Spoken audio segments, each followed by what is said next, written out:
Alagomeji is a very popular area in Yaba, Lagos. Our attention is called here by the photograph of a waterlogged portion of the road allegedly caused by a car wash in that area. We visited for details.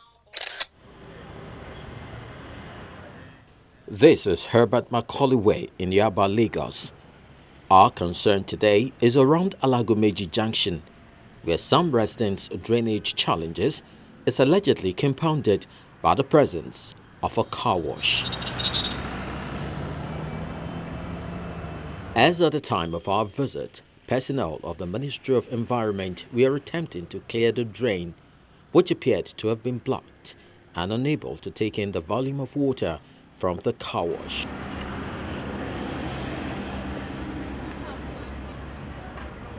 The effect of this is felt by the neighbors, who claimed they've done the much they could to draw attention to their plight without much success. Patches of the receded flood could still be seen in the affected compounds. And these residents tell their tales. Anytime rainfall like this, like 3-4 days after the raining, our compound will be full of plenty water. We won't be able to enter the house. At times I used to go and sleep outside. If I can't enter because the water is dirty. Very dirty water, black water. The one man built a car washing, the third house. Anytime the rainfall, the gutter is blocked. The sand is blocked, the gutter. Water, all that dirty water they are doing there, we enter our house. Black water, mosquitoes. They will not allow us to enter our compound. So it's too much for us. If you can help us to meet the man and tell him, please, it's too much for us. Please help us. For a couple of months now, we've had our compound flooded constantly. Whether there's rain or no rain, it's just a constant flood of water. We've always had issues with drainage in the past, but when it rains, but only when it rains, and maybe like an hour or two after, the water drains away. Now, over the past couple of months, we've just had a constant pool of water here. It's been breeding mosquitoes. People have gotten sick. We've had issues. I mean, if we take a look around of what the current state is now, imagine being grateful that this is what your compound now looks like, which is still a health hazard as it is. We've had to arrange stones in walkways to make pathways for us to come out of our compound. We've gotten to a point where at first we started using our car, but now we couldn't even use the car anymore. We had to use stones and buy rubber shoes to walk through our compound just to come outside to the streets. There's a lot of cooking going on there as well. So the water they're pouring is not just soapy water from cars. There's oil, there's water, there's a mixture of different things going into these gutters. And that's what I believe is clogging up the gutters faster and in a more permanent way. So what we're looking for is a permanent solution. A solution where they're not just packing, clearing the water and putting it onto the side of the streets. Because when it rains, the rain just refills the gutter back and the flood is back again. We're looking for a more permanent solution.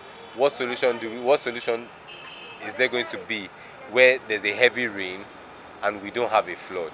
That's what we're looking for, a more permanent solution. They blamed their woes on how the car wash operates. It's been difficult moving in the rainy season, so I decided to send a mail to some media houses and as well as the governor of Lagos State as well, because it was becoming an eyesore in the sense that viewers who come to watch football there urinate in the gutter. All the refuse from the sachet alcohol drinks they take goes into the same gutter and is washed to my own entrance. And if I have to swim in such dirty water, I don't know what hazard that is. So I decided to call media houses, and I'm very grateful to Channels TV for hearing and coming today. And we hope that the government is going to see this and will take the right actions, because it is endangering our lives. We have mosquitoes 24/7 here. It is not safe. It is not healthy, even for babies. And we're saying that the government should meet this man and the right action should be taken, because he seems to be threatening the whole area. even with soldiers, and we realized that they don't have a proper toilet there. There's no toilet at all, not even a proper toilet. There's no toilet, so they urinate and everything is washed down to our entrances. We have to face the consequences. It's not right, I mean. The leader of the team from the Ministry of Environment also spoke on his observations. The problem really is from the man that washing a car from that angle there. Apart from him, the manhole that we treated through the channel inside the manhole, then the distance between the first manhole to the second manhole is about 30 meters. Really, it's too long for our men to enter because the manhole is supposed to be either 15 meters or 12 meters each other, so that it can be easier for us to walk in. That's the problem here. The solution is that the man that washing the car there, it should be removed totally. The second solution is to create another manhole from the first one to the second one, like about 15 to 12 meters each other.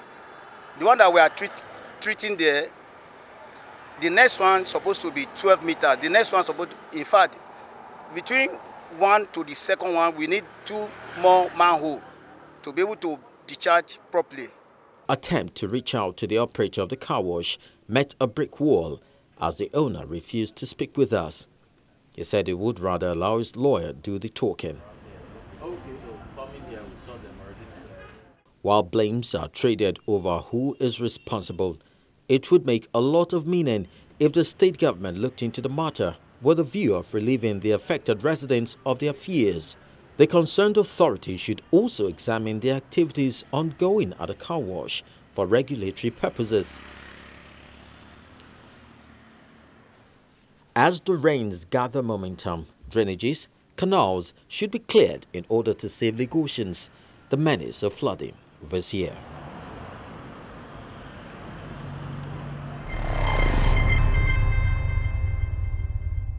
Don't forget, you can always be part of EyeWitness Report by sending in those photos and videos of events happening around you.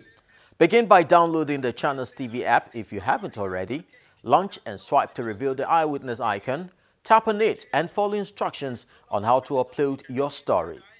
Do endeavor to add a form of contact such as email or phone numbers so we can get in touch and follow up on your stories. For now, let's see some of those you already posted. The first video shows a flooded remote street in Akowonjo Egbeda area of Lagos.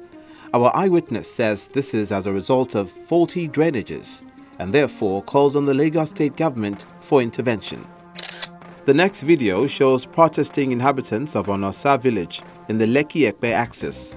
They claim their residential area is being encroached on by an organization known as Frigend, which they say has led to the blockade of their only access route. They want the state government to save them from this hostility. A photo of a renovated school building in Atakumasa High School, Osun State, caught the attention of Taiwo Tonori. He claims the project was carried out by old students of the school after it was used on Channel's EyeWitness News 2 years ago. Now, he wants other old students to emulate the gesture. JD's lenses caught a flooded access road in Lokogoma District, Abuja. He says the area has suffered a lot of government neglect and therefore needs more attention to forestall danger in future. Williams sent in a photo of a high-tension pole set to fall and only held in place by a cable in Ujeme Ekpoma. Our eyewitness wants the BEDC to please do something about this before it spells doom for the residents. Lastly, Prince sent in a photo of a clogged canal by Total Filling Station, Sura, Lagos. He says this is an invitation to flooding and would want to see Loma spring into action.